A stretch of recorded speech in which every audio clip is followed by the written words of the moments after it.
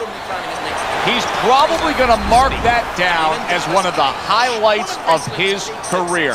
From out of nowhere, one single knockout punch. Business directly and indirectly since. Page is not just the creator of DDP Yoga, but has also helped turn around the lives of people like Scott Hall and Jake Roberts. He was inducted into the WWE Hall of Fame in 2017. Stevie Richards. Like Dallas, Stevie Richards is another former star who has dedicated his post-wrestling life to fitness, developing his own specialized program and line of products. He also does the convention and autograph signing thing and still occasionally wrestles. Tommy Dreamer. Tommy Dreamer is, was, and always will be involved in professional wrestling in some way, shape, or form. Just accept it. Even if people try to cancel him for having an offensive haircut, but really for saying dumb stuff on a TV show. Dreamer still wrestles, books, and promotes shows, does the podcast thing, and can be found at conventions and signings. Billy Kidman. Kidman retired in 2007, but has been an influential figure behind the scenes since and is still with the company to this day. He's worked as a trainer, backstage producer, and timekeeper. Sadly for him, he's no longer married to Tori Wilson. She's with me now. In my head. Chavo Guerrero. Chavo left WWE in 2011, ending a 10-year run with the company, and is one of the few who hasn't been back in any capacity. He's since worked for TNA, Lucha Underground, and even showed up in AEW in 2021. His main gig these days is in television, where he's worked on such shows as Glow and Young Rock. Hugh Morris. There's nothing funny about Hugh Morris, just like there's nothing funny about the allegations of bullying and abuse that plagued Bill DeMott after he transitioned into a trainer for WWE's developmental territories. He's no longer in that system, though he's I don't trust no Floyd Mayweather online. DeMott works as a motivational speaker and makes appearances at conventions and signings. The Hurricane. The Hurricane sadly no longer dons his green cape, with Shane Helms having retired in 2019. He had a damn good career though, and continues to play his part in the business as a backstage producer for WWE. Bradshaw. It's amazing to think that within just a few short years, Bradshaw went from a warm body in a battle royal to having one of the longest WWE runs ever. The tall Texan retired for good in 2009 and has since shown up in WWE as a commentator and pre-show panelist. He currently does a lot of charity work with at-risk inner city kids. He also co-hosts a podcast with Gerald Briscoe. JBL was inducted into the WWE Hall of Fame in 2021. Ron Simmons. Bradshaw's drinking buddy basically retired from wrestling in 2004, but he's not been a stranger on WWE TV since. He will show up when a punchline is needed, saying his catchphrase. What was that again? It was a Hi everybody, so glad you're with us. Joe Tessitore alongside Teddy Atlas, and little get to know you here in the opening round scheduled for 10. The greatest defense is paying off now. Oh, Christ.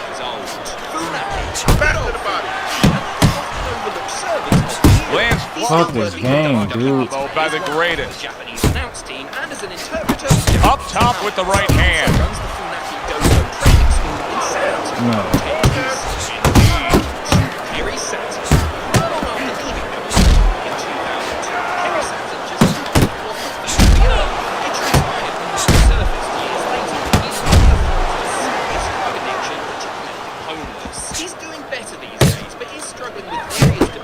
Johnston's landing a combination here. That's what he does when he's at his very best. Bullshit! He fucking missed! What the fuck? Bro, he missed the punch.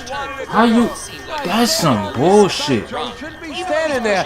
The old timers would say... Why would the game do it? Yo. This nigga missed the whole fucking punch. And if he's gonna stay in this fight, I hate this, bro. I fucking like hate the Black Plague. He brings it right back. Big shot upstairs. This nigga missed the whole fucking punch. That was comical by Johnson. A sharp hook to the head by the greatest. I don't even have a speed advantage, bro. Scored well up top.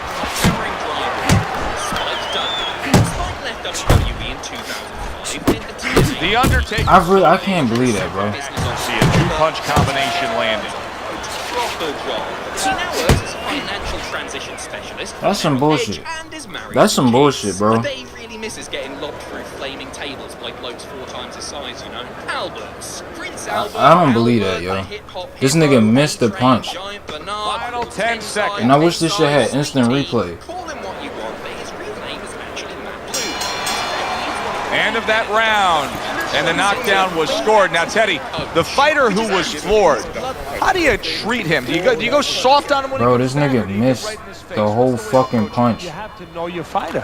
You have to know the temperament of your fighter. Some guys, you know, they just kind of crawl up into a ball and they don't come out of it if you get too strong with them. Other guys, come on with that, man. You gotta know what he reacts to, first of all. And the most important thing, you have to get information. Why did he get dropped? You had your right hand down, you got hit the hook, get your right hand up. You'll be okay. Watch that punch. Nice. Body shot lands. It was the right. The Undertaker's trying to get back to where he was here in this round. He was knocked down in the last round. Now, Teddy, when you're the opponent and you knock the guy what are you doing?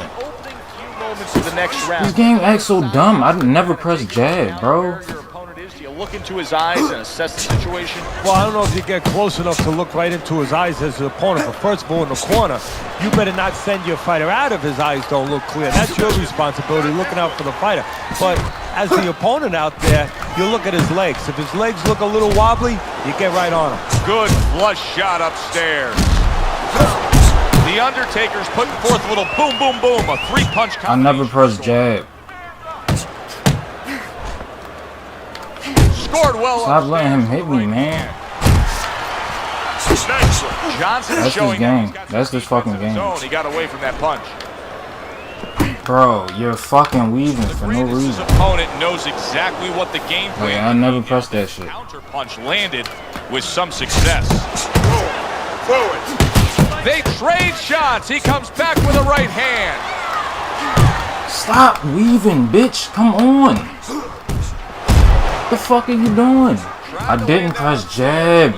This game gets on my nerves with this retarded shit, bro. I never press jab. What the fuck are you doing?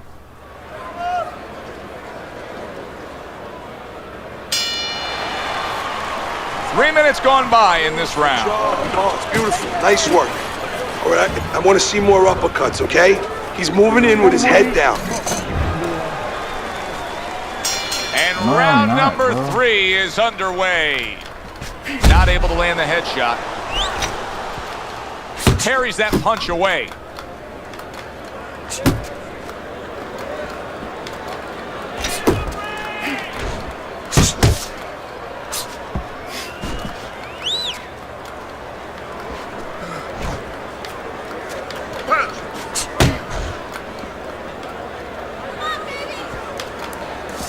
Overhand right can be so effective. Teddy, I don't think he's got visions of sticking around too long. He's landing power punches early. Yeah, he wants to make it a quick night work. Turns over that hook upstairs.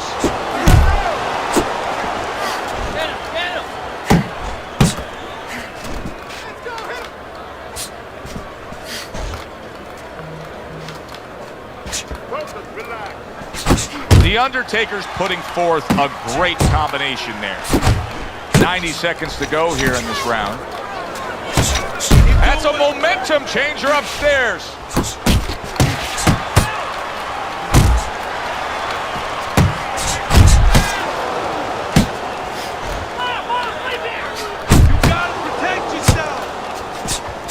The Undertaker's punch didn't come close. Come on. Right to the head with that right. That wasn't even me, the fucking leg. The Undertaker's the kind of boxer that wants to do just that. Find the target, get the combination working, land both punches. Bruh, this fucking leg.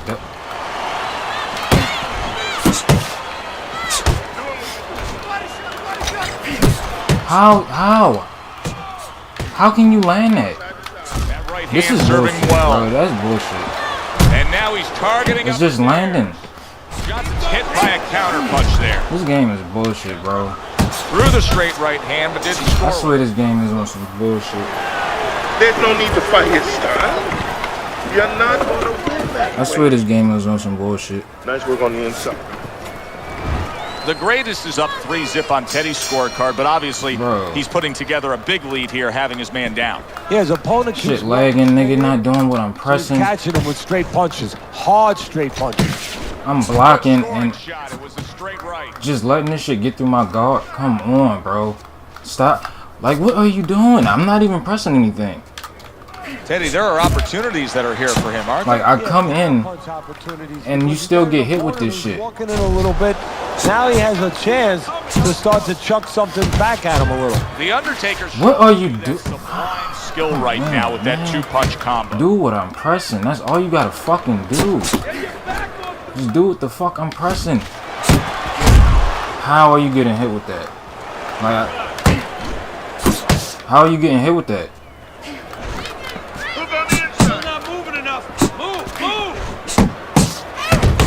Good fundamental work, landing the 1-2 there.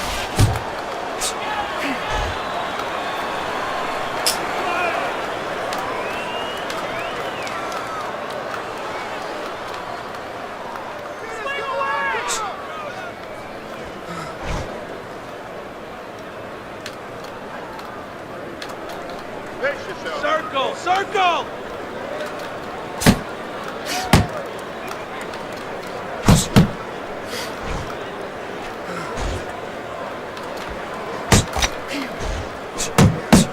Oh shit, that's not even what the fuck I pressed, bro.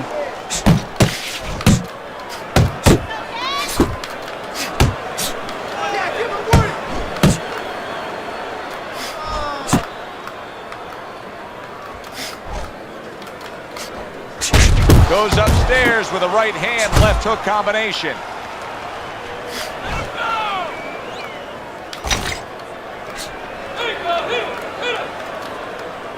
You got this one. 10 seconds to go in this round. Johnson's blocking ability is doing well for him there. He threw that shit. Okay, now, very nice, very nice. I need another round just like that, okay? Just like that. Keep doing what you're doing. As another round gets underway, it gets us thinking, how much more of this will we see? Hard to envision this fight going to distance with how lopsided it's been.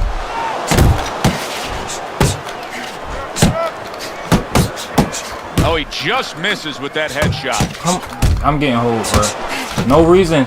No fucking reason that's supposed to be missing, man. Johnson, that's classic. Fuck this game, bro. Like, what the fuck? Right shoulder back, you know, he just You get rewarded for doing the cheapest shit in the fucking world.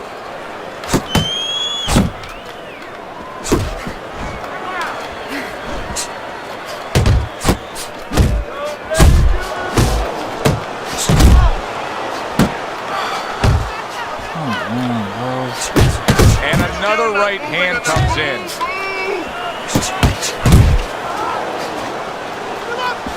And you see what he can do when he sends that right to the head.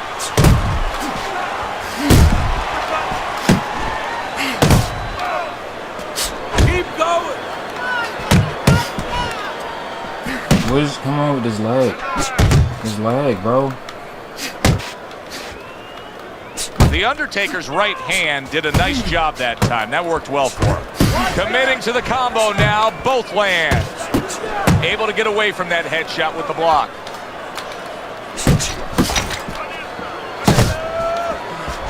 Come on, bro. Like, this game fucks up. Bruh. Keeps his hands up defensively, protecting the head. Keep moving, baby. Come on.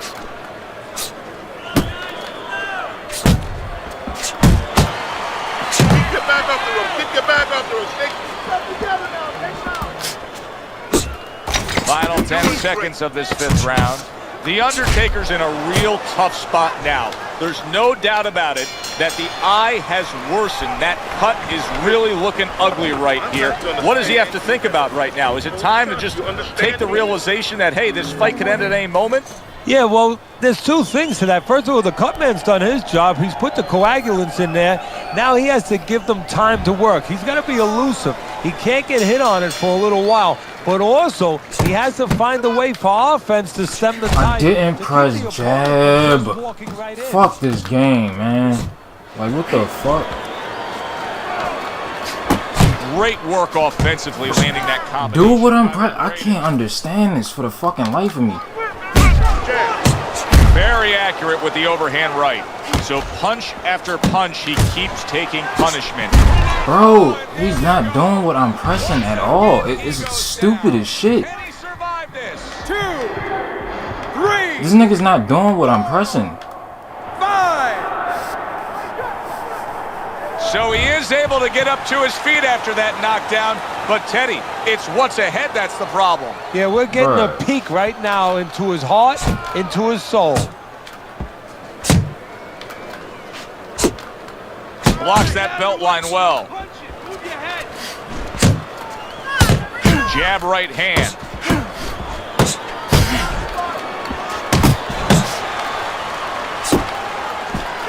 Halfway through round 6.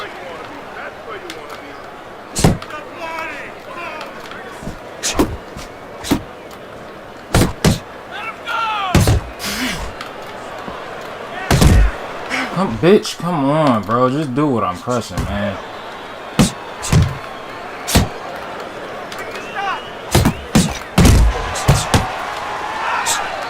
There's the headshot, but he parries it away. He missed with that headshot.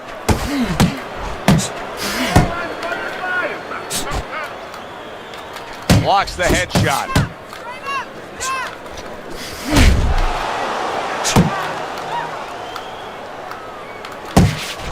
And now he scores well with the straight I right. didn't press jab.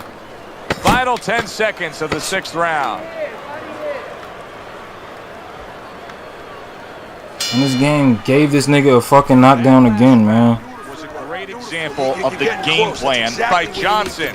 They want to see clean and effective punching. This game is some bullshit, bro. They got it.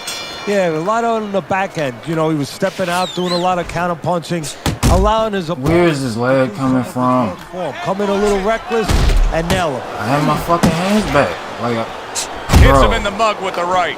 what is Johnson's that? going Like, he well with the won't hook on the move. inside again. But Teddy, I'm looking at it saying I can't believe nothing's coming back at him. There's got to be the opportunity there to counter that, right? There is an opportunity, especially because he's taking a picture a little bit. You know, he's looking at what he does. He keeps doing that. Some flashbulbs might go off right in his eyes, in his head. And that had some Bullshit, you didn't even finish throwing your fucking punch. And now he's Why would you throw a jab? Come on, bro. I'm not pressing.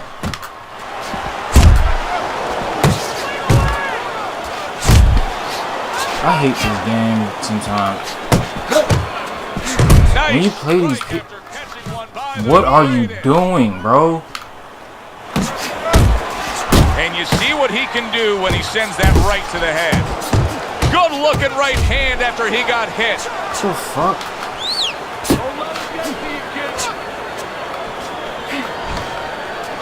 Not hitting his mark there going upstairs. Then you just run back and throw one fucking punch. Good work toe-to-toe there. Both fighters got in on him. The Undertaker's done a good job there offensively scoring with that left hand. Bro, I didn't press that. Like, come on. A headshot blocked. The greatest is rocked by that punch.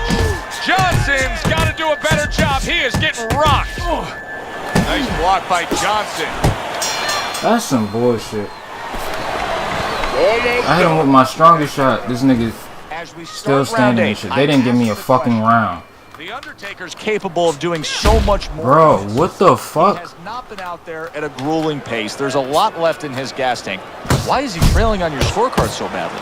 Because he doesn't want it enough. Let's be honest. He just doesn't want it enough. I'm not saying he don't have heart. Anyone who gets in that ring, Come on, bro. Just do what I'm saying. they have heart, but it's a matter of what degree do they have. Step in. Come. Oh my fucking god, bro. He needs to step it up. He needs to search inside himself. Good deep. Nigga, move forward. What the fuck are you doing? Oh my god.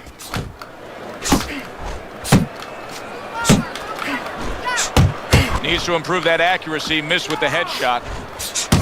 That's not.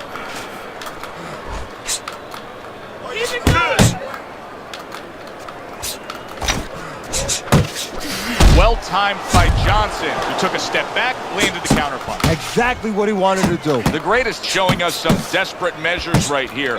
Throwing big looping shots, just trying to headhunt after being stunned. Yeah, sometimes when you're not sure of yourself, you actually do the opposite of what most people would. Big shot, the right Nigga can't get out the way of nothing, bro. He goes from damaged goods to defensive goods. Yeah, because right now he's fighting on instinct. He's doing things without even thinking. Just automatic things. Things that he was taught 5 years ago, 3 years ago, that maybe he thought about, but he didn't do. Now they're This just shit don't fucking want me to win, man. surviving. The Undertaker's opponent landing an effective counter punch right there. He just missed that shot up top.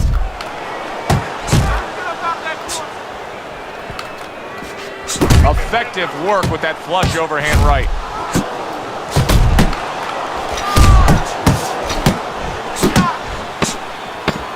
And now he's targeting upstairs. He got caught by that right hand. He never saw it. Yo. He may be looking to clinch here. What? Round 8 comes to an What end. in the fuck is this? One of his eyes is completely shut. They want this fight to continue Bro. on. They want to give themselves every chance they have to win it. What do they need to do? Well, what they need to do is be very calm in the corner, get pressure on that cut, get the right medicines in there, and Not what I maybe pressed. find a way to fool around in the corner somehow, dump some water. How the fuck did you hit me with that? We Like, have to what? spend a little bit more time cleaning it up. They want to get a little bit more seconds. Able to get rid of that one. Jab. Get close. Get close.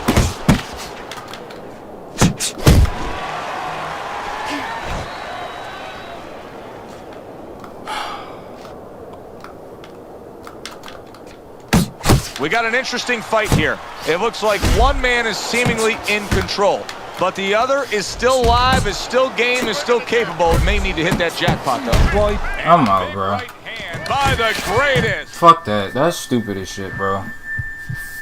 That's ridiculous.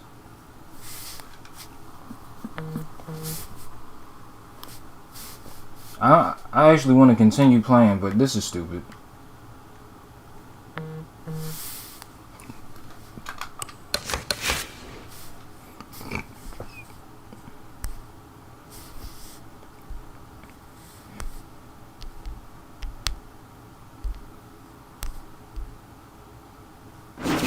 It gotta be something else I could play. Like this is crazy. Fuck this, bro. It gotta be something else I could play.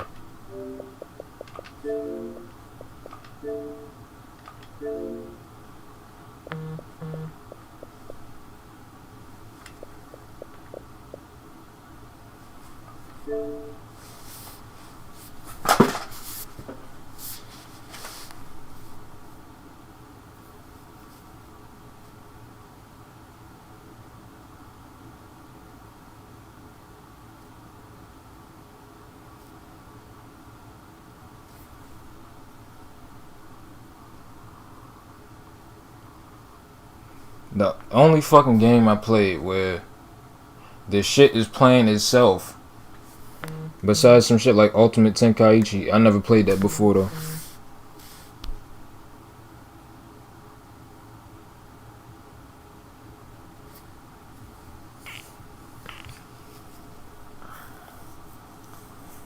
The fuck, they updated the game and just made it slow as shit now?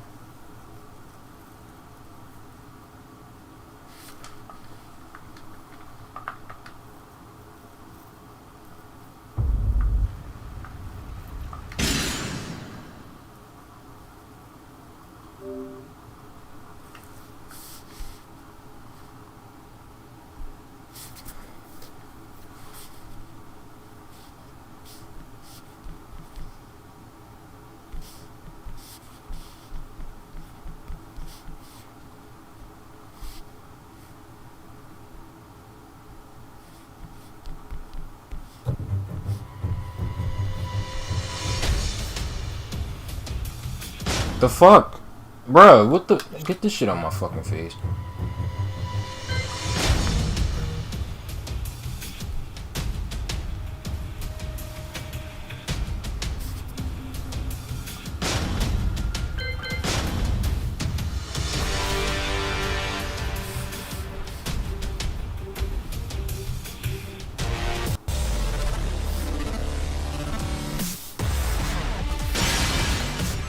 Welcome to the King of Iron Fist Tournament 7.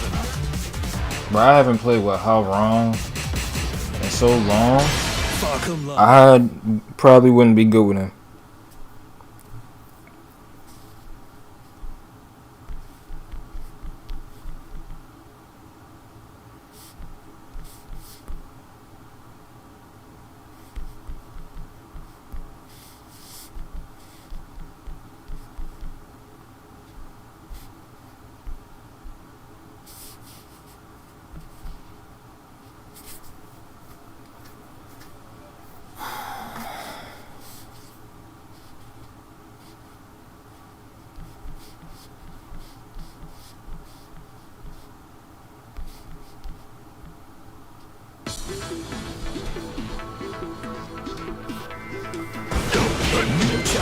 How the fuck did that happen?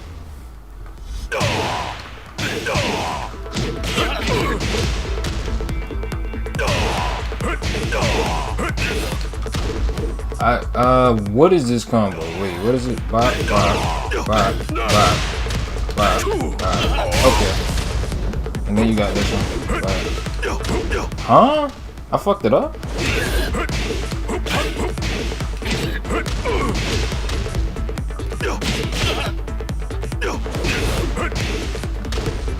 That's some bullshit.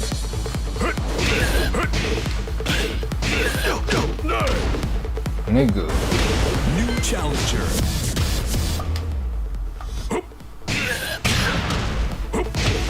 How the fuck I did that?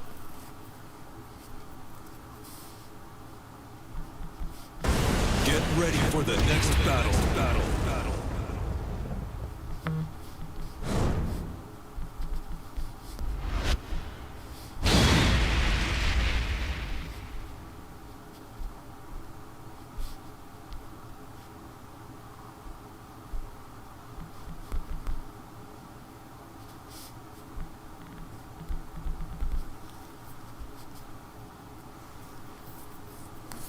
Oh no, not this motherfucker, bro.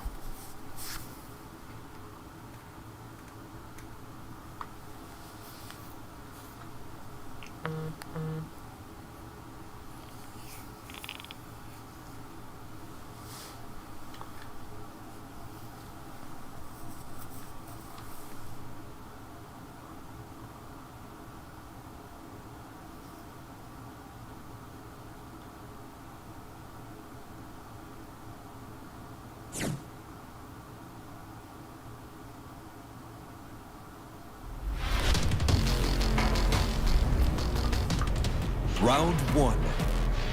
Fight.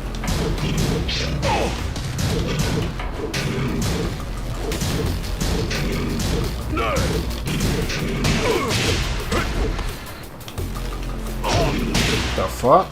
How this bitch get me?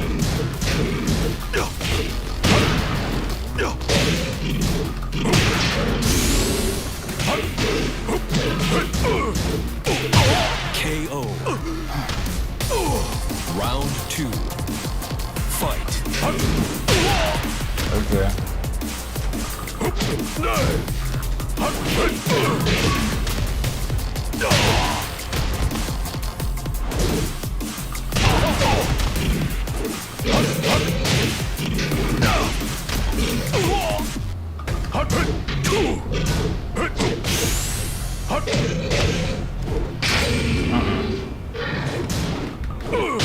KO.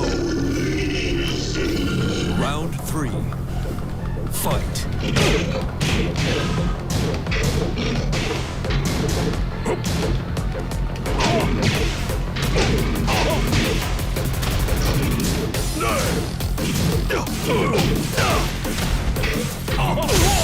I died.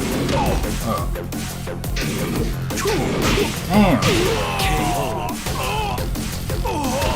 Round 4. Fight.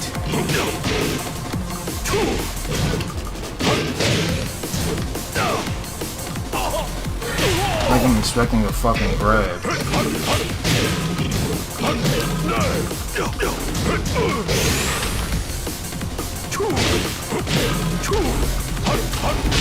KO. Final round. Fight. How the fuck did I get hit?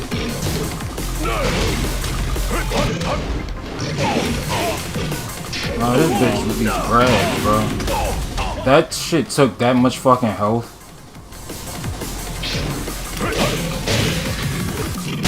I died. What the fuck is that? I don't want to play that nigga again, bro. That's what the fuck is that? Alright, get that shit off the screen, please.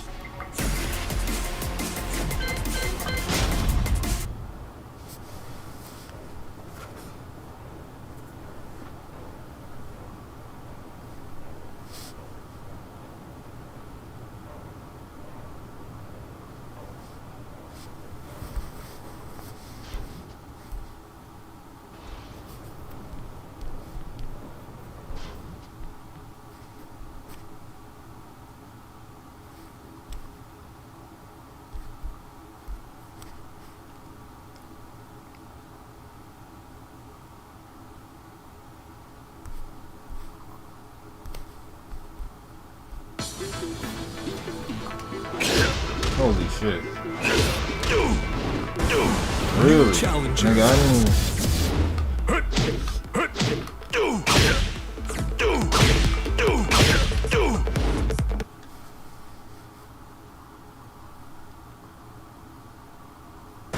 Get ready for the next battle.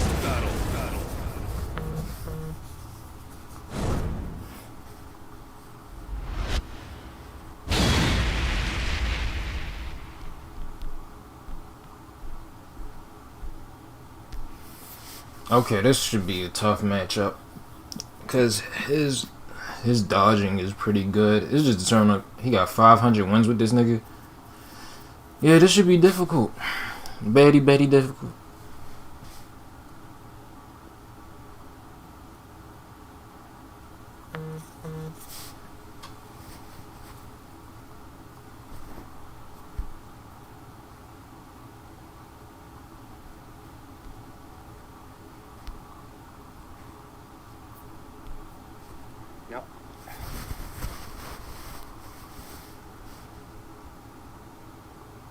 I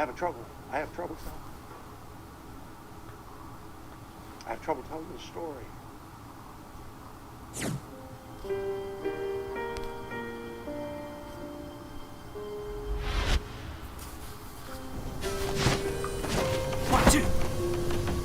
Round fuck one. y'all. Fight. What in the fuck, nigga? Except for one I didn't mean to do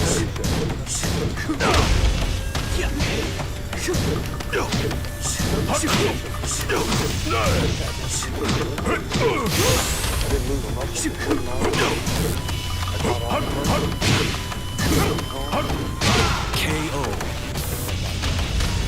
Round two. Fight.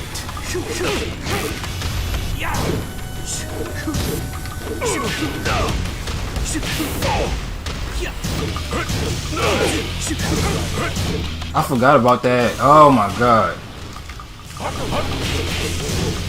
I forgot about that move. Bruh, that shit saved. Fight.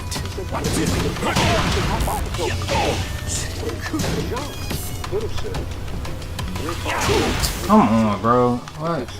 Conversation is over. I never made KO.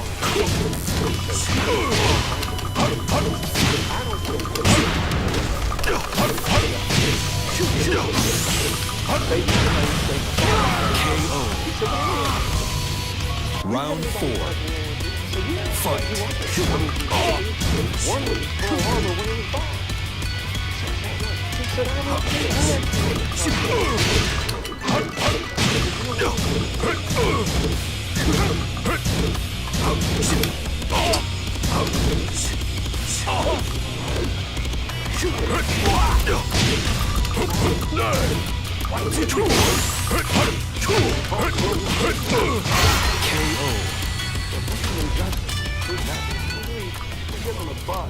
You win. I'm out. I'm not fighting him again. Normally I would, bro, but no. Stomach got tight. Gotta I didn't want to hear any more. He said, did you go to the bathroom? I said, yeah, I go to the bathroom. He said, where do you go? I said, I go anywhere I want. He said, no, because now we get on a bus. We ride 2 miles out of town.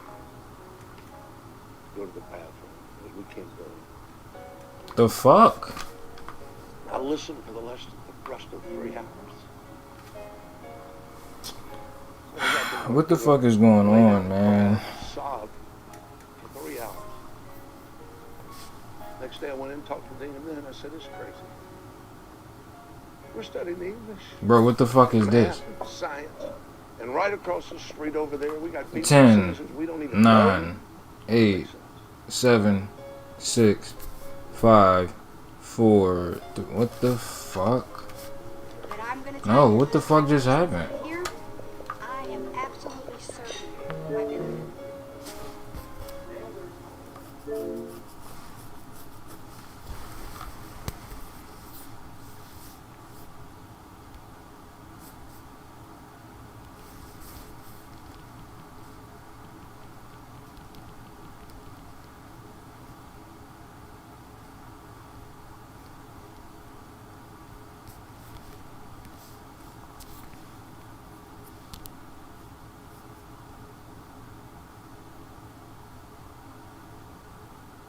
Yo guys, before the video starts, I just wanted to say that 79% of you watching these videos aren't subscribed. Now I'm trying to hit 200k. It's a big goal of mine to hit 200k. It would mean the world. So subscribe right now for some TNA content, some wrestling content, and a lot of content this month in particular to help me get there. And let's get into the video.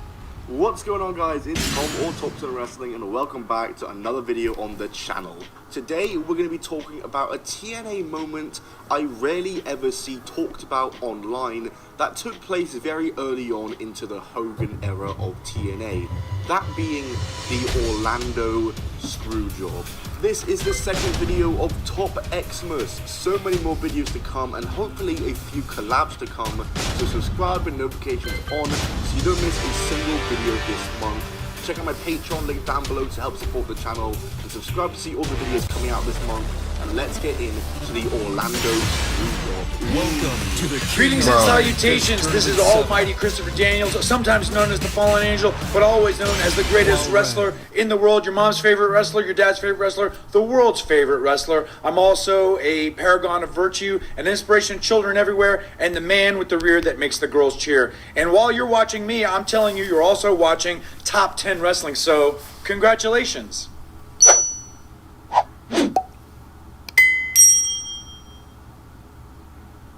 I don't understand how the fuck I left This is the goddamn first show match following TNA Genesis and the shit 2010. the shit stopped working. This is making it the first Impact following the change to the four-sided ring. Okay, I don't remember how to play with how long. Fuck, how you? There we go. I'm gonna get my ass beat. Favorite matches in TNA history. Maybe one day I'll talk about that. God, I hate that. Especially match. playing with. It's also the first Impact since AJ Damn. and Flair. See, I'm so used to playing with And it's the 5th TNA show in total that Hulk Hogan has overseen. Ric Flair is out to start the show, and he explains that he is in TNA to continue his lifelong feud with Hulk Hogan. Doesn't he have a fucking... Go again. Flair says that AJ Styles is the next Flair.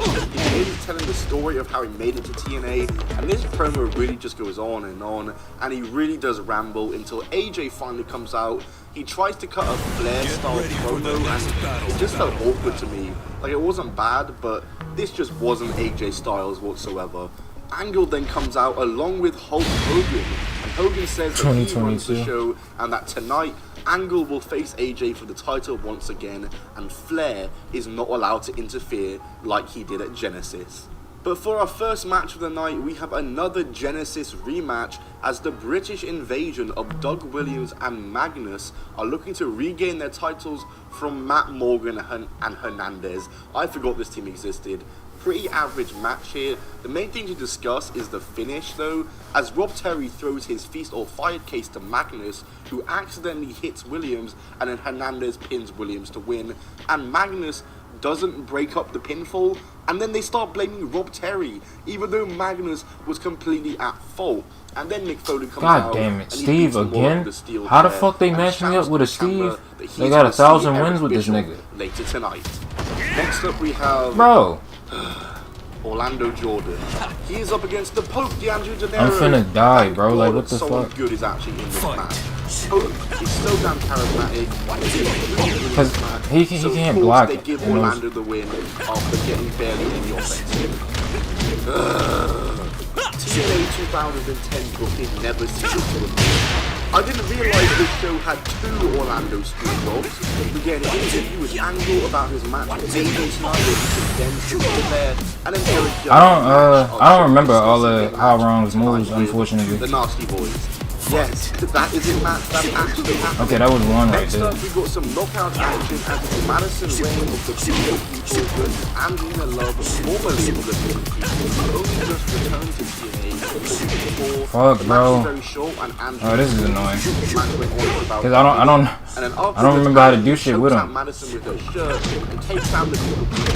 But the numbers game was too much for her, as she's beaten down by all 3 of them. This whole segment plus match lasts about 3 minutes in total, and that is all the knockout representation we got on this show. Damn, dog. I don't remember how to do shit with this nigga. I thought AEW was bad for their women's division treatment. Hulk Hogan and Eric Bischoff come out next.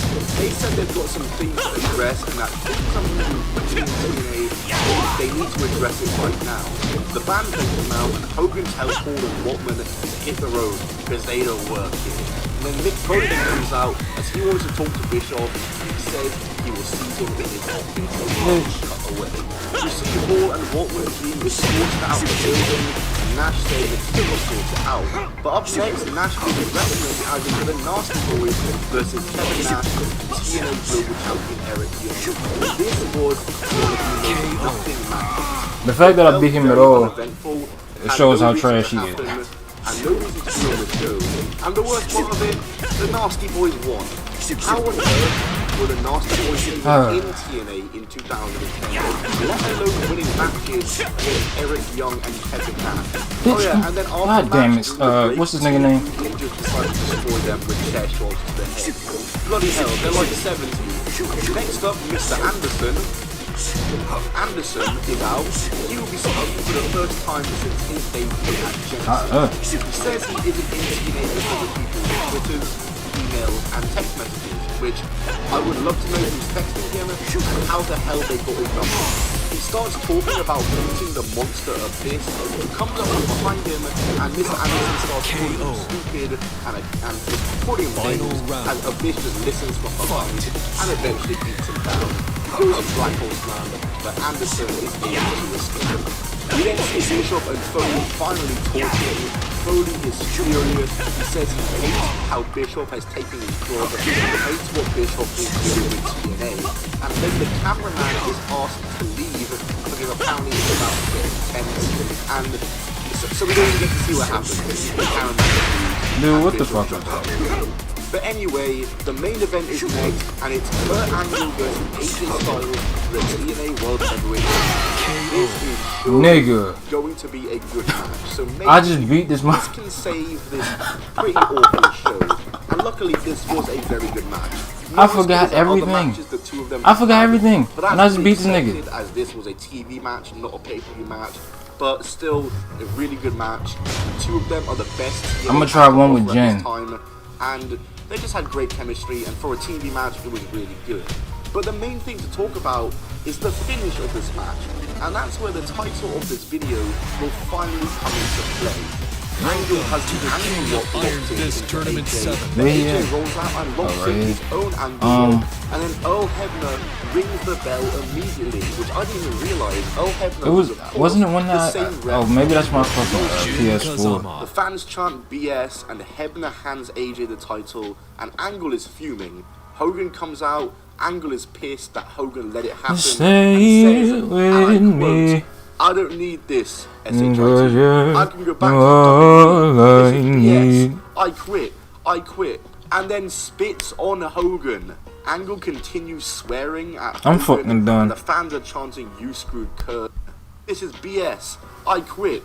And then spits on Hogan. Angle continues swearing. Why the fuck would it do that? And the fans are chanting use. Oh shit. And I How you do this shit? I don't No. How I do this shit? I can Boom, go back to boom, boom, boom, boom, boom. Boom. No, I fucked up. Bop, bop. Okay, so boom, boom. Boop, boop, boop, bop.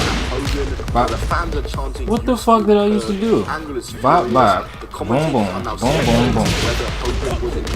Come on, my And then nigga. after Angle has left, Bischoff walks out with blood all over him and gets in the mic and says, Mick Foley, you are fired. And that's how God the show damn. ends. He has a fucking What parry, doesn't just he? happened? This has He to has be a. the most How the fuck you do that? elaborate Oh, right there? recreation I've God ever damn. seen. Now they've done it in WWE before, but they've never done it to the point where Kurt Angle was Okay. swearing to the point it looked like he Damn. was shooting, saying he was I forgot all his shit. looking like he was actually cutting a shoot promo, spitting on your voice, just like directed to Vince. And the same referee as well, like, it had all the details. But overall, the show was a complete snake. This was such an awful episode of time. And I can see why a lot of people blamed the Hogan era and why they stopped watching, because this was just not good. I mean, he had Orlando Jordan he had 3 minutes of knockout action. He had not a single good match, and the only good match he did have. How the fuck? Come on, get this. But yeah, if you guys want me to review the next couple episodes of Impact, Bruh. maybe a part 2, so you can see the fallout from How you do this? then I will definitely do that. But that's been it for you guys. See you all Let me soon. see. Follow me on Twitter. Thanks for watching the second episode of Top Nigga. Excellence. Subscribe for more videos this month. Follow me on Twitter, Instagram, my podcast, and Patreon. All links down below. See you all soon. Nigga. Bye. Keep on rolling.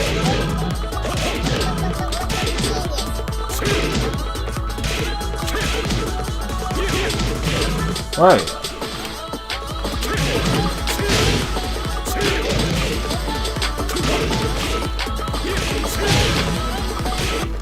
Nigga, come on, bro.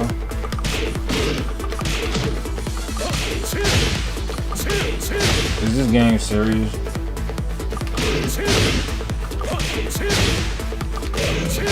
Is this fucking game serious? I'm not. Please stop. What the fuck? Oh, okay, so I was doing it wrong. There we go. I'm like, what the fuck?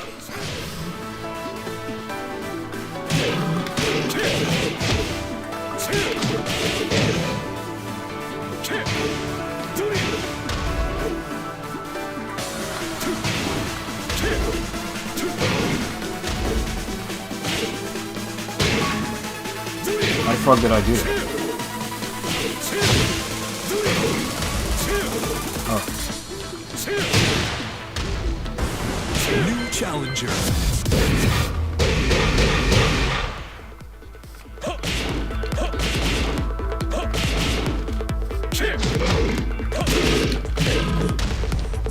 Wait a minute.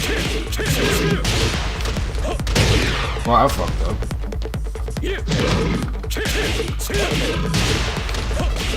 Right.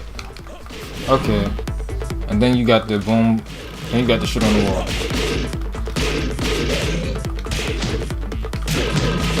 Right.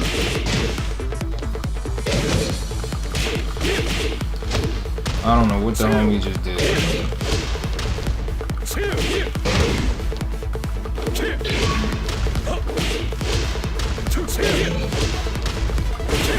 New challenger.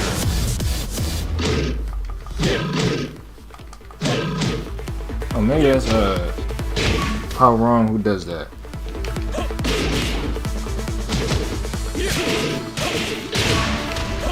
Come on, nigga.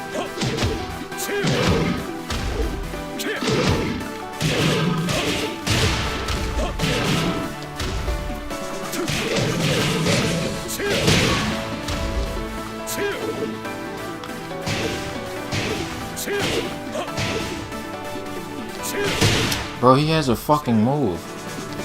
Oh, okay, there you go.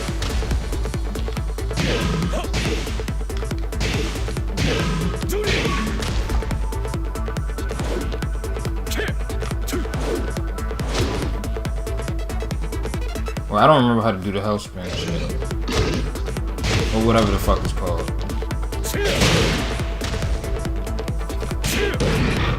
How do you... God damn it.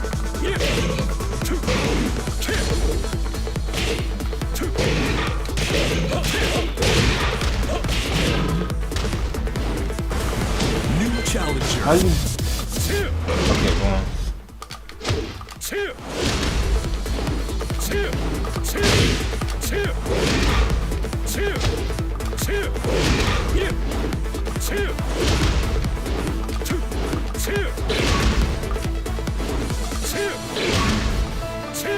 There we go.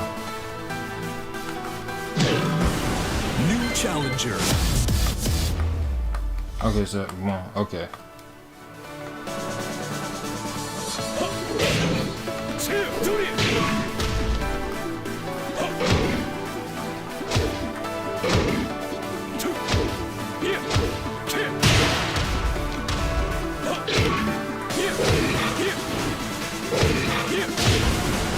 Challenger. Nah, I gotta get out of here with him. I feel like I'll end up just getting beat up. Let's get into some real shit.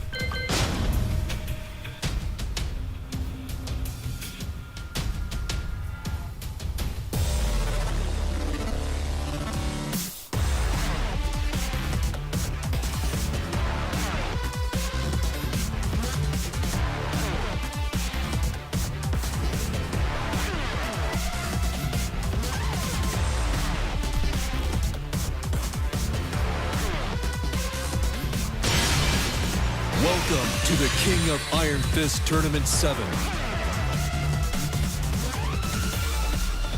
God damn.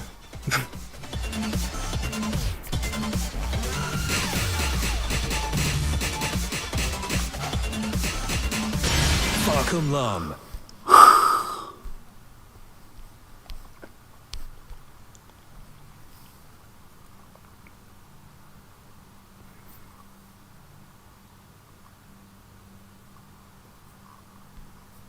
And get what I done did then, wait till you go to sleep, like everything cool. And put back on the side of your pillow where I know you're. All right, we All are right, here folks, in Las as we Vegas. take a look at the evening settling in here in Las Vegas, Nevada. We just got finished seeing Zab Judah, who was about business indeed. Still to come, we're looking forward to the same kind of business being executed in a middleweight fight as Felix Trinidad, his second fight in his comeback, taking on a very good technician by the name of Winky Wright, who has worked long and hard to get to this big stage. We are expecting big things. Well, you heard Jim Lampley mention earlier that a highly anticipated fight coming your way on June 25th. It will involve this man here, a pair of the fastest hands in the business, Floyd Mayweather, taking on Arturo Gatti. Let's talk about that. My goodness, speaking of moving up, you're moving up in weight. You started out at 130 pounds. Yes. You're going to be moving up to 140. You anticipate any issues there at all, mentally or physically? Well, I feel good, mentally as well as physically. We got a big fight come June 25th. My team is ready, prepared mentally as well as physically. We're going to go out there and do what we normally do, and that's get the victory. All right, now speaking of getting the victory, you're going to have to do it in the backyard of Arturo Gatti, much like Zab Judah did going into the backyard of Corey Spinks, getting it done in St. Louis. You're doing it in Atlantic City live. Any concerns about that? Well, the fans can't get in there and fight for Arturo Gatti. And, the fight is, called Thunder and Lightning. Of course, we all know thunder make noise, but lightning strikes. And come June 25th, I'm going to be ready. Well, speaking of thunder and lightning, obviously we're talking about the boxer, of course, being yourself, the puncher being Arturo Gatti. That really ought to be a real interesting matchup of styles. Talk me through why you think you'll be able to avoid those serious punches thrown by him. Well, you got to realize this guy comes with a lot of wide shots. I've been around the sport a long, long time. I come from a fighting background. I done proved myself to the world. I just want to fight the best they got out there. And right now, he's holding on to something that I really want. So I'm going to go out there and take it. I gotta go in this, if I gotta go in this backyard and take it, that's what I'm gonna do. Well, I tell you what, you don't lack any confidence, that way you know. Hey, talk to the fans a little bit as well about your hands. You have had some problems in the past with your hands. How is training going, especially I tried to block low to preparing and taking care of your hands? Well, now my hands are being professionally wrapped. Before, in the past, I was wrapping my hands myself. Now my hands are being professionally wrapped by Rafael Garcia, and he's the best out there. I'm the best at what I do. He's the best at what he do. I'm feeling good. I'm feeling strong. I've been ready for the fight 2 years ago. This guy's been ducking and dodging me, but tune in. June 25th, pay-per-view, that's my big day. That's my coming home party. He's a walking billboard indeed, in addition to being Natalie attired. Okay, let's turn our attention to the main event here. Floyd, obviously two excellent fighters. Tito Trinidad, impressive in his comeback against Ricardo Mayorga, taking on Winky Wright, an excellent fighter indeed, as we've talked about. How do you see it? Who do you like and why? I feel that Winky Wright really deserves the fight. He deserves the fight because, I mean, he's been fighting for years, 13, 14 years, 154 and dominating. He went all over the world fighting whoever just to get to this point. And Trinidad beat 3 gold medalists and 3, plenty of world champions. And he's one of the best in the sport. Actually, I believe Trinidad is going to go down as one of the best in the sport of boxing, but it's a good matchup tonight. And it's up in the air. I'm not even in the mood for this. If you had to hazard a guess, if I pressed you to pick a winner, it would be whom? Well, if it all depends. If Winky Wright goes into the fight and box smart and use lateral movement, he can be victorious. But if he stand toe to toe, I think Trinidad will come out victorious. All right, buddy. June 25th, we're looking forward to it. That's my big day. June 25th. I want all the fans to tune in. Pay-per-view on Toro Thunder Gotti, Pretty Boy Floyd. It's a big event. Pay-per-view, it gets no bigger than this. And you know what? None of that was on prompter, so let me just say what Floyd Mayweather said better already. It's coming your way, June 25th, HBO pay-per-view. It'll be Arturo Gatti taking on none other than Floyd Mayweather. He's an excellent fighter. He's an excellent promoter. He's good on camera indeed as well. All right, folks. Well, the fight game has a number of familiar names who ply their trade inside the ropes, including Floyd Mayweather, who we just talked about. What the fuck is in this game? On the periphery of the sport is a voice and an expression that is synonymous with big fights. The expression, "Let's get ready to rumble." The name, that was Michael Buffer. Our Jim Lampley has more. High in the hills of Los Angeles is headquartered a vast and lucrative empire, stretching from the shores of North America to the capitals of Europe and Asia. A domain built on perhaps the most famous current verbal trademark in sports. Let's get ready to rumble! The emperor of this kingdom is Michael Buffer, boxing's preeminent ring announcer, whose simple 5 words in the Get to the goddamn fight. What the fuck? He wasn't going to be able to keep Winky off of him. He was coming up from 147, really 135, and Winky coming down from 185. I don't want to fight no bitch, bro. Utilize Shane, use that right jab to keep Shane frustrated, and just constantly aggravate Shane. Shane Mosley loaded up and fired hard punches, both in this fight and in the second of their 2 fights when Wright was a little bit easier to hit. But how does Mosley's power compare to what Winky Wright will taste tonight from Trinidad, Larry? Well, it's different, obviously. I think it's worth noting that this is a fight for Wright, the likes of which he hasn't won before. In his 3 defeats, Vasquez, an Argentinian, Harry Simon, a very tough African, and against Vargas, these are all ranked, top, proven junior middleweights and middleweights. Weren't you writing fucking Shane Mosley for it? Don't test me. Step aside. Round 1. Fight.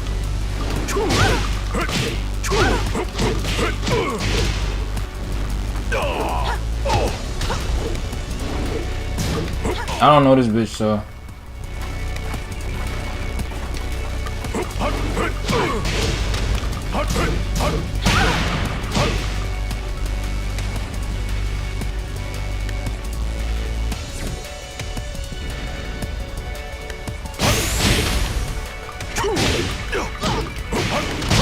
KO. Round 2. Fight.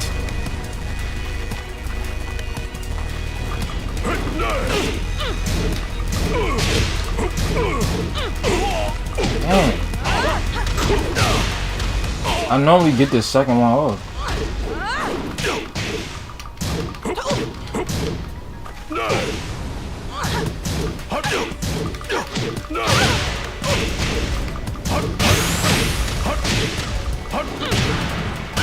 KO. Round 3. Fight. Bruh, if this is like that first season when he was here, I'd have sidestepped that whole shit. I hit the wrong button.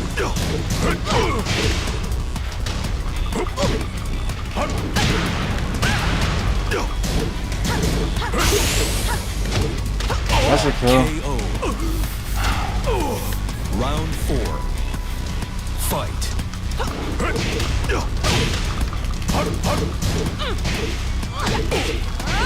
That's the only thing I really don't like about this game. Bro, you get stuck in the air. You up there. Like, you can't do shit. That's so fucking dumb.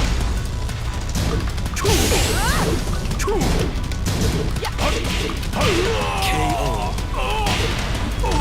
Final round. Fight.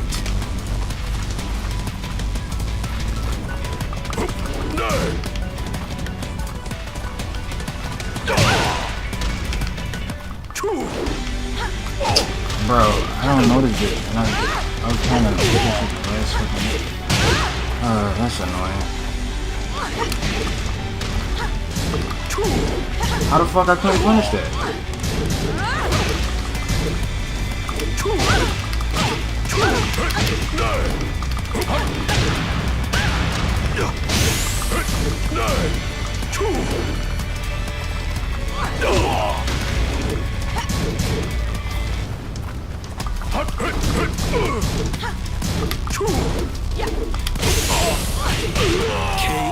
Really? My pleasure. I guess, bro.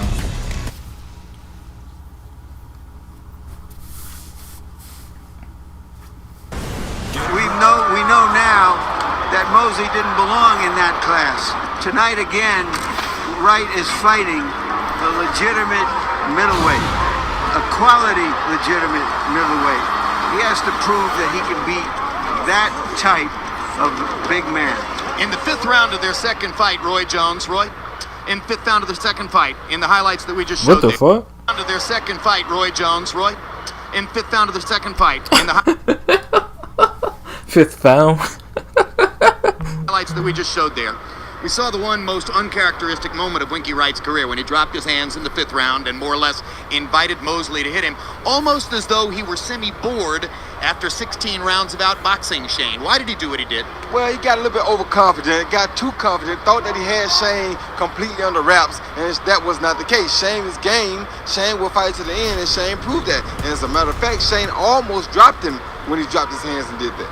Well, it's a fascinating tactical fight here, partially because Winky Wright fights in a unique style.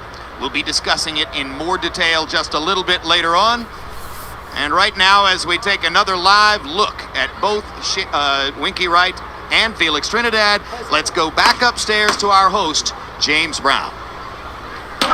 All right, Jim, again, about 12 minutes before these two fighters will walk, as you take a look at Tito Trinidad to the right there, you notice the new hairstyle. Tito fans will know that is a radically different look. Some may say, well, is that a tribute to Don King, his promoter? No. Tito's wife liked the hairstyle, and that's why he's wearing it, and he's wearing it tonight. As we get set to talk a little bit more about this, Emmanuel, you've known, again, both of these fighters for a long time. Lose, I gotta get Tito, back when he was into approximately playing 7 years of age. Let's talk about Tito. In the fighter meetings yesterday, Trinidad told us that he felt the need to throw a lot of punches at Winky to try to overwhelm him. What do you think the thinking is there? Well, I don't know. The fact that he knows that he is a puncher, he's going to play the numbers game. He's going to throw enough punches, hopefully, to try to hope that something lands. It is interesting because Winky is just a fair puncher, but Trinidad has what we consider the game a weak chin. And on the other hand, you have Trinidad, who is one of the best punchers ever, but he's going in against a guy who has one of the best chins out there. So it's going to be interesting to see how things work out. But I think the fact that he's going to throw a lot of punches, means that he's going to try to just force a knockout. I don't know if that's going to be good because, you know, Winky is the type of a guy that's very adjustable, and I'm concerned because of speaking to Felix, he seems to be in that same mindset that he had when he fought Bernard Hopkins. I mean, he's just like, I'm going to just overpower him. My punching power is too much. I'm not even worried about anything else. And if he doesn't have a backup plan, he may be in problems. Let's dig inside. Why does this game take so long to fucking load? So many of the managers, trainers, and fighters Like, this shit is respect ridiculous. the daylights out of you. In the meetings yesterday, one word I feel like it's more in Fight Night of Champion. Tito was with the patience. crowd What are and you shit, driving at there the when you audio, ask him like about how the fuck does this game take so long to Well, load, bro? I figure that he may come out throwing a lot of punches. Winky has got one of the best defenses that he's ever been against. And also, traditionally, Trinidad has never been a big knockout puncher when he fought the experienced fighters who had good technical skills. We go back to Oscar De La Hoya, we can go to Frederick Whitaker, we can go I can't even sidestep that Camacho. shit. It doesn't make sense. But all of those guys had good boxing skills. He How never the just fuck, overpowered bro? type guys and knocked those out. So if he doesn't be able to force a knockout, will he be able to come back and start boxing, be patient, It and work didn't and let take his me time and block. wait till the knockout comes? When that shit Much happened, I like was believe up it or and it not, didn't let Zab me Judah block. did today. He hurt the guy earlier and he tried to force a knockout. Then he took his time, laid back, relaxed, and let the guy come to him. And then he caught him with a good uppercut. But when a guy is tense and knowing that every punch is a knockout punch, it's hard to hurt him. And I think that's what Winky's going to do. All right, now we are about 10 minutes away from the two fighters walking and heading to the ring. Let's head downstairs inside Winky Wright's locker room and listen to the instructions that he's getting from the referee, Jay Nady. Like I'm trying to do my jab, but that positioning always makes me do that flying fucking knee. Catch that. I want to be able to see the belly button. Above that would be too high. If you're holding, you can't hit it. You're holding. Alright. So what you hold, the other person can still hit, but you can't. Round 4. My command Like, I'm not normally trying to keep stop, doing this, bro. break, and then box. Don't hit after I say stop or break. Until I say box. Don't hit break. Left, right, you fought a bunch of right-handers. Try not to step on their toes. Try to watch your head, alright? I'll watch your heads. Yeah, I said, I wrote it down. So I said That's not what the fuck I pressed. No. All right, referee Jay Nady offering instructions to Winky Wright there. We heard no discussion, Larry, of the infection on Wright's neck, which has been a distraction to him, as I was discussing with Roy Jones earlier throughout the week. Tell us about what happened to Wright's neck and where this situation stands right now. As far as we understand it, Jim, there was an ingrained hair that turned into a boil that was lanced on Wednesday night at a local hospital, and he was given an antibiotic. The question is whether the antibiotic, which may have been had to be reinforced, has weakened him, whether the infection has spread or not. I was in the locker room earlier to interview Winky Wright, but his promoter, Gary Shaw, said that we could not ask him questions about his neck. I always go by the theory that there are no hard questions if you have the answers. What were they trying to hide? We don't know. It may not mean anything, but if Winky wears down late in the fight, maybe it did mean something. Incidentally, I spoke earlier to Dr. Margaret Goodman, who is the official ring physician for the fight, also the medical director for the Nevada State Athletic Commission, and she said that they were very confident that antibiotics administered Wednesday night had plenty of time to work in Wright's system, and that there was no danger to Wright or to the opponent as the result of the poison that may still be lodged in his neck. Roy Jones, you've already said that whatever distraction it was during the course of the week, a championship level fighter like Wright is supposed to be able to handle all of that. What if he gets hit in the neck and it hurts more than is normally the case? Well, you just got hit and it hurts more than normally the case. You better keep on going. You're either going to win or you're going to lose. You can't let a little bit of pain stop you after coming from where he's come from, especially. I mean, he's just blessed to be here. He's not supposed to be here right now by the boxing public, by nobody's thinking. So he better suck that up and keep it moving like us Florida boys know how to do. All right, and if promoter Gary Shaw is disturbed enough about this that he's trying to block Larry Merchant from asking Winky questions about the neck? Are they making a bigger deal out of it than is necessary? No, he just don't want Larry to put it on his fighter's mind. He's probably more worried about it than Winky is. And, you know, a lot of times people always want to have something to fall back on as outsiders and as people who talk about it. But the fighter, however, if you'd have asked the fighter, he'd have told you, it's not going to stop me.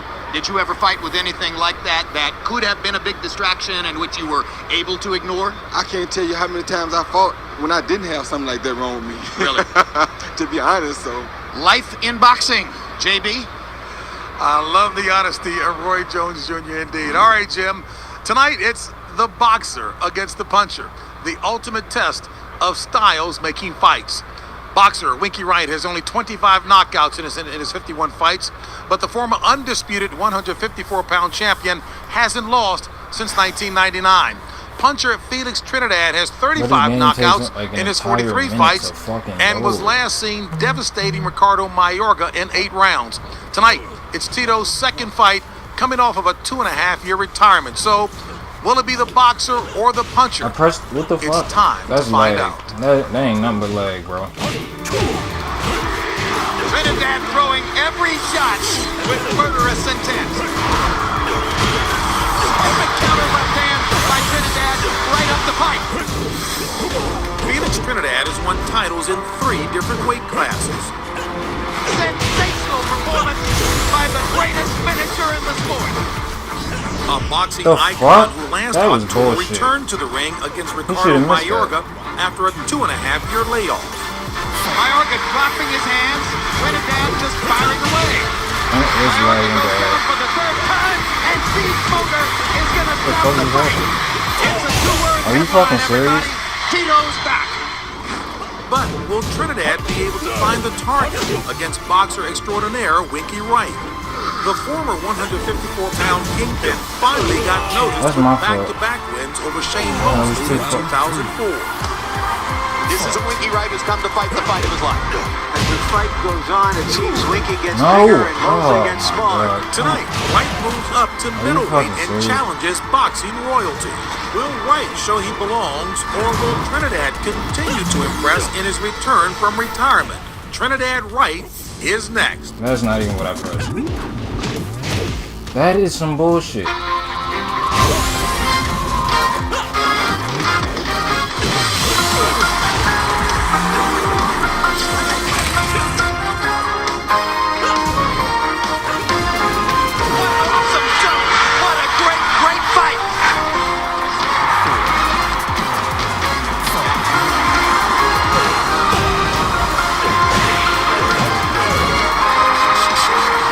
Come on, bro. Let this nigga weak ass hitboxing. It's time for our main event. Felix Trinidad against Winky Wright. The fight's at 160 pounds, middleweight, and it's scheduled for 12 rounds. Trinidad versus Wright is being brought to you by MGM Grand, the city of entertainment in Las Vegas. And by HBO Pay-Per-View, the best in pay-per-view entertainment, brought to you by HBO. Look at how much health I lost. While Tito Trinidad's comeback began with Mayorga, it's likely a victory over Wright would validate his return. After his devastating dismantling at the hands of Bernard Hopkins, Trinidad knows that everyone will be watching how he deals with another artful boxer in Winky Wright.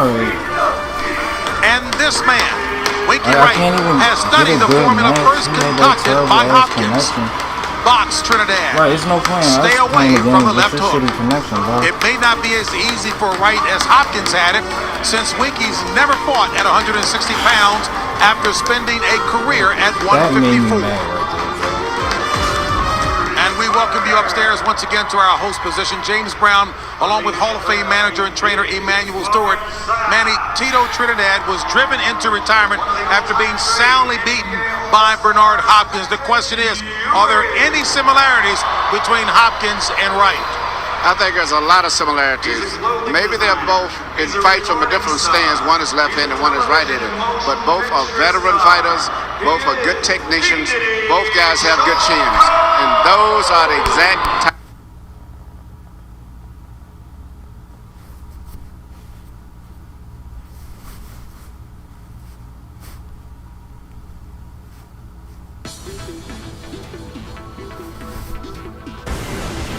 challenger. 1, 2, 3.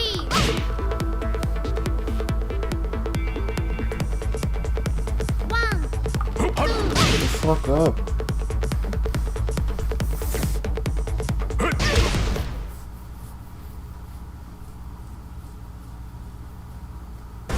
Get ready for the next battle.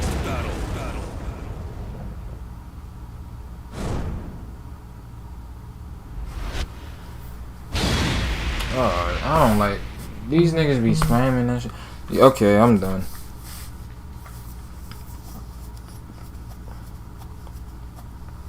These niggas be spamming that one move with this nigga. That fucking sword throw.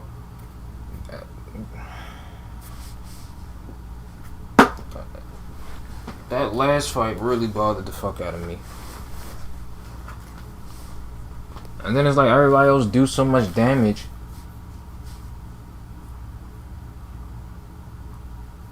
The shit actually isn't even fair to play with him.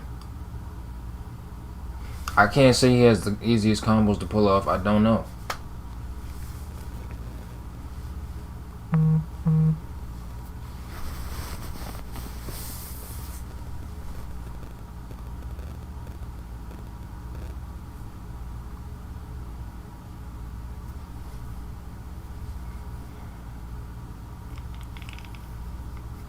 Why does this game take so long to load? Come on, I didn't fucking press that.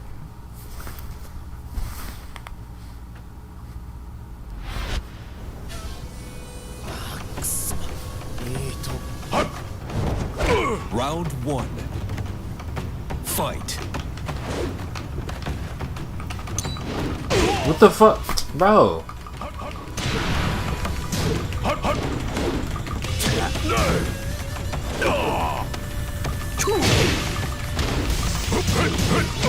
What type of Hercule ass shit is he fucking doing, dog? KO. Round 2. Fight. I don't even remember how the fuck to do it.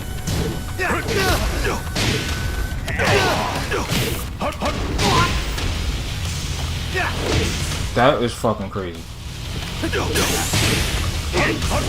Why did I beat him like that? It's like some accidental shit was happening.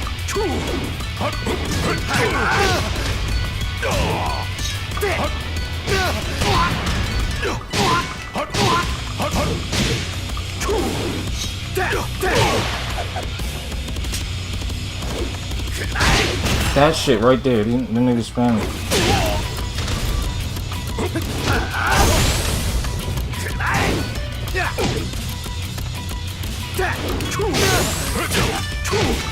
It's over for you.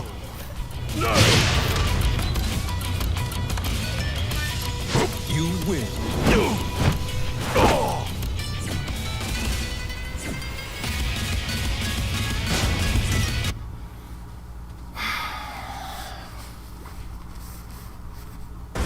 Get ready for the next battle.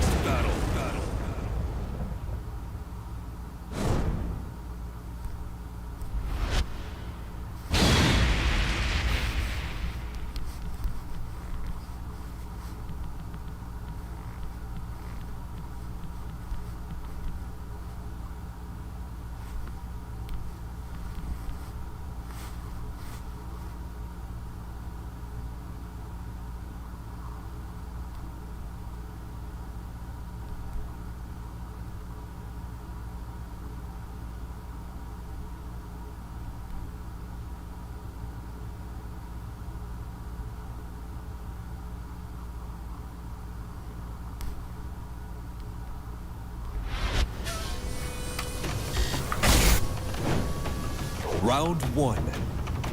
Fight.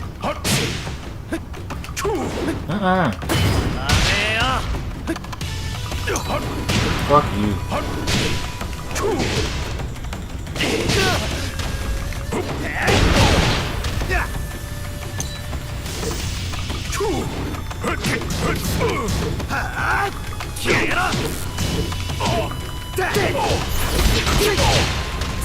Nigga, what is over there? KO.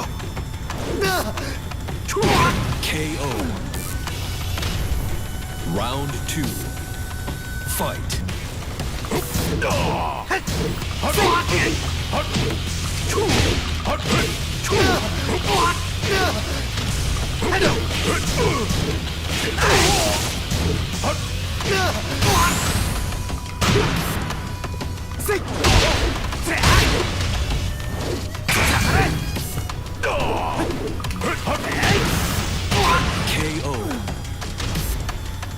Round 3. Fight.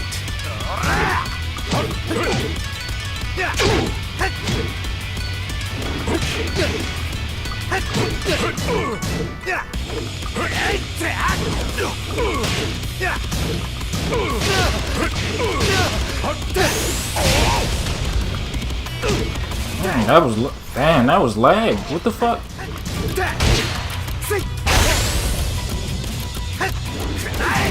Bro, move. What the fuck? Yo.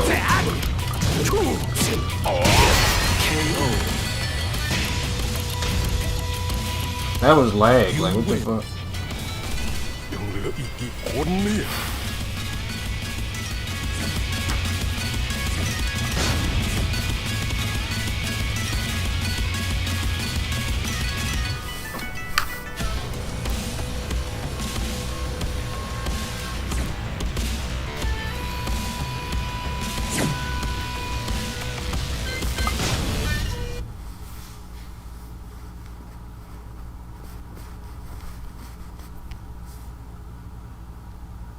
Game is making sure you're ready for the next battle. That's why it takes so long to look.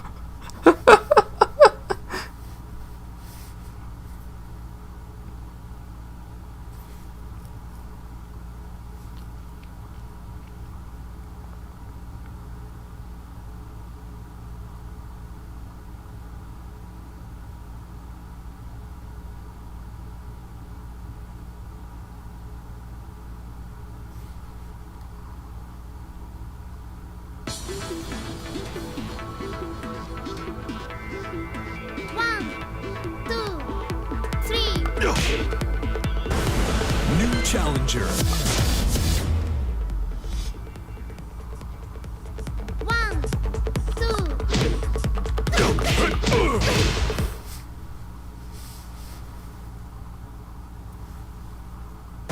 Get ready for the next battle.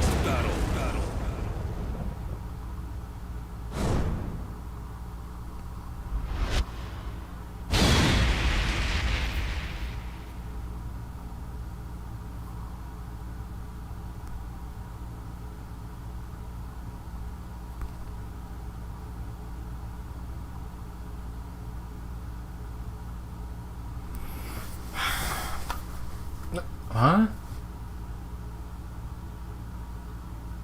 Is this the same dude I just fought? No, because he got lost.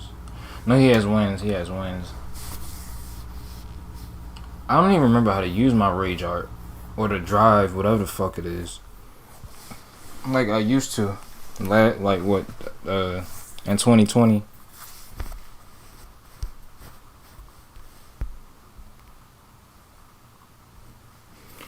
They be trying to copy and paste me.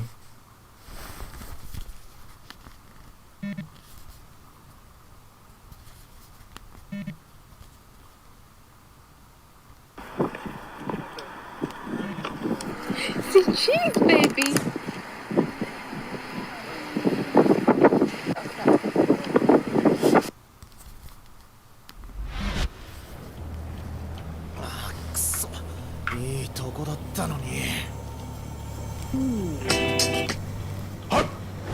I thought the fucking connection was good. What just happened?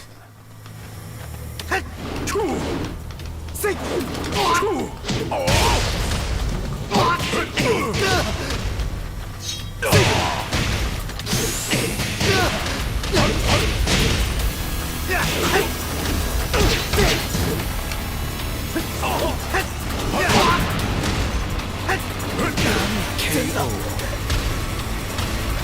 Round 2. Fight. How the fuck you do that? How? How is that landing?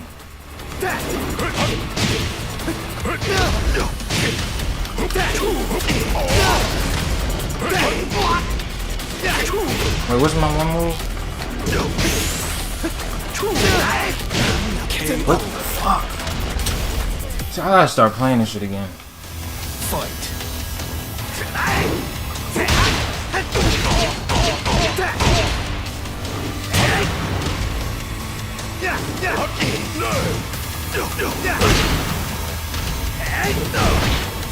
I don't.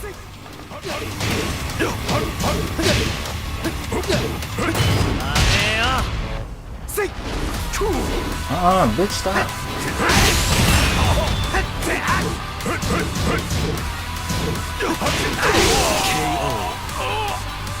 What the fuck was that, brother? Fight. Get the fuck up, man. I don't even understand how the fuck you could do that.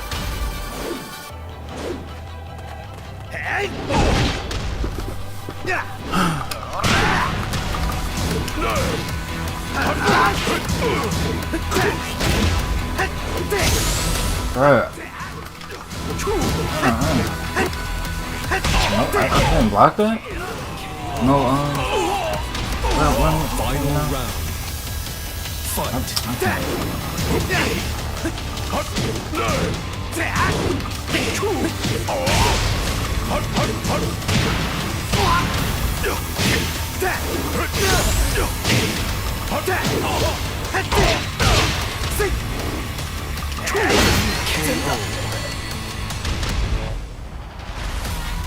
You win. I don't think I want to play you again.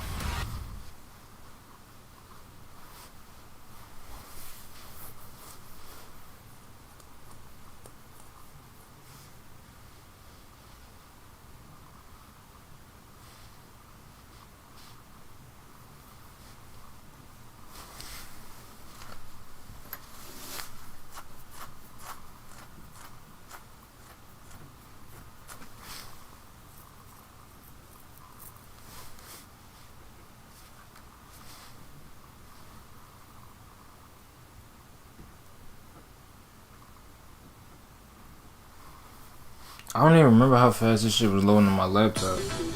I think I should just turn this off now.